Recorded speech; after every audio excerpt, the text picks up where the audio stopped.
Let's take a look at what I keep in the first aid kit in my truck. I like this case because it separates everything into 3 parts and I have easy access to everything. Number 1, medications. By far the thing that gets used the most is ibuprofen.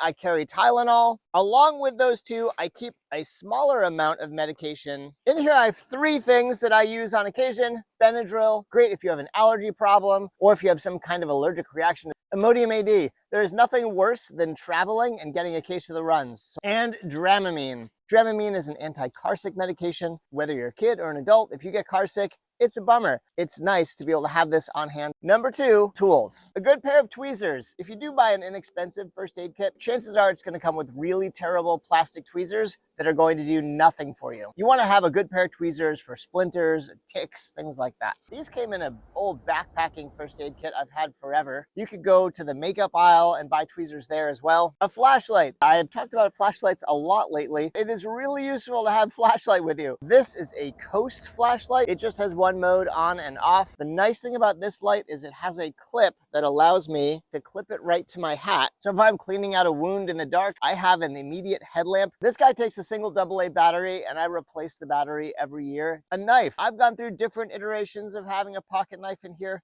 I've settled on this Leatherman Juice. It has a blade, it has scissors, it has a small pair of pliers, screwdrivers, a can opener. Some Sharpies. I've used Sharpies when we're unsure if a rash is getting bigger or smaller.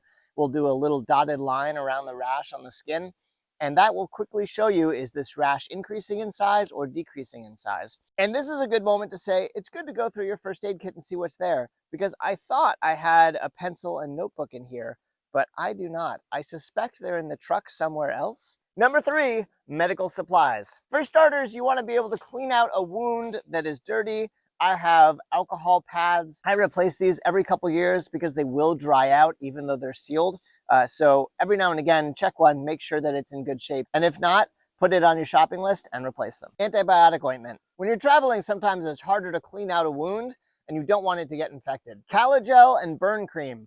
In the past, I've also kept an afterbite stick in here. I don't have one right now. I was just thinking I should add it back in. Calagel is great for those itchy things you might get, bug bites, poison ivy, that sort of thing. Band-aids, I don't carry a lot, just a few various sizes from small to large. Check it every now and again and replace them when they get kind of gross or old. Look at those CVS Band-aids. Looks like 1996 called and wants its Band-aid back. I should probably replace those. For larger wounds, I do keep some larger gauze pads and some Bleedstop, also called Quickclot. This is a powder that will encourage blood to clot together, so it will help stop a heavier bleed. If you're putting a gauze pad on someone, you need to attach it to their body.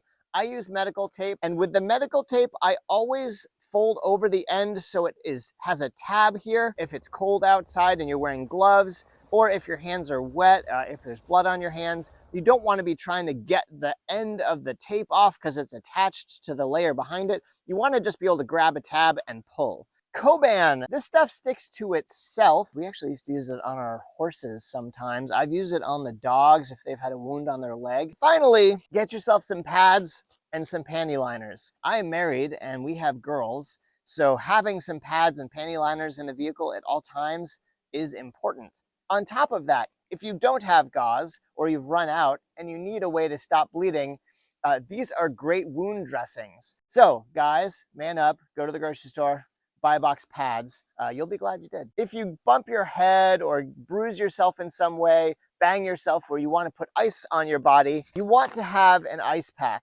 This is one of those travel ice packs where you fold it in half and then it gets cold for a while. The couple times I've needed one of these, I've been really happy to have one in my first aid kit. Nitrile gloves. Good to have nitrile gloves to keep blood and vomit and things from getting on your skin. And finally, an emergency blanket or a space blanket. Quite inexpensive, super lightweight, don't take up a lot of space, but will help keep somebody a little warmer if you're in a situation where they're cold or stuck outside or something like that. Number 4, IFAK. IFAK stands for Individual First Aid Kit. I put this together for when I'm running a chainsaw by myself. I want to be able to handle any kind of larger wounds that I might end up with. There are some things in here that are duplicates. Heavier bandages. These are trauma bandages, so they have Quickclot built into them. I've got some gloves. I have medical tape. I also carry a pair of trauma shears, so that I can cut clothing off, access a wound, and I carry a tourniquet. This is a cat tourniquet. If you've never used a cat tourniquet before, it is important to practice with them. So I've practiced with this a bunch on myself, and then I have a jackknife on a lanyard in here as well. This is the jackknife I used to carry every day for a long time. This is a Cold Steel Mini Lawman. So there you have it. These are all the things I keep in my truck for first aid in case of emergency. Put a few of these things on your grocery shopping list for the next time you're out, and that way tomorrow you'll be more prepared than you are today. I want to thank all of you for hanging out with me here at 4 Acres in southern Vermont on a cold morning. Always do the best you can with what you've got, and I'll see you around. Take care.